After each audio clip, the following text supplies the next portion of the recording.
আসসালামু আলাইকুম হালুল খবর। এখানে কত মায়ের বুক খালি করে সরে হাসিনা শোয়ে রাখছে, যাদের নাম এখানে উল্লেখ করে রাখা হয়েছে। ডিএনএ টেস্ট করার পর হয়তো বা নাম লিখে রাখা হয়েছে।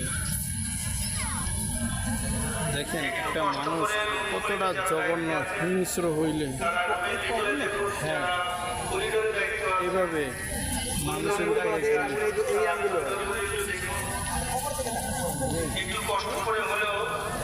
এত মায়ের চোখে পানি ঝরছে। এখানে এখনো কত মায়ের সন্তান খুঁজে বেড়াইতেছে, সন্তান খুঁজে পাইতেছে না। আজকে যদি হাসিনা দেশ থেকে বিতাড়িত না হইতো, হয়তো বা এই কবরগুলোরও কোনো অস্তিত্ব থাকতো না, কেউ জানতো না যে এখানে এত কবর। স্বৈরাচারী শেখ হাসিনার গণরোগ যেখানে একটা পিঁপড়া ঢোকার কখনো সাধ্য ছিল না। আইন শৃঙ্খলা বাহিনী দিয়ে এমনভাবে সে আটকায় রাখত।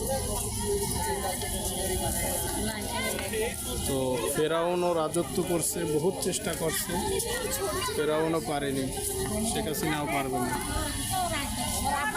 যুগে যুগে যত জালিম আবু জাহেল তৈরি হয়েছে,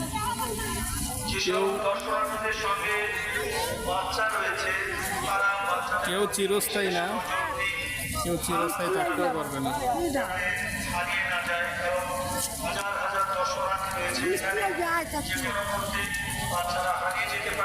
তো আরও কিছু দেখানোর চেষ্টা করবো।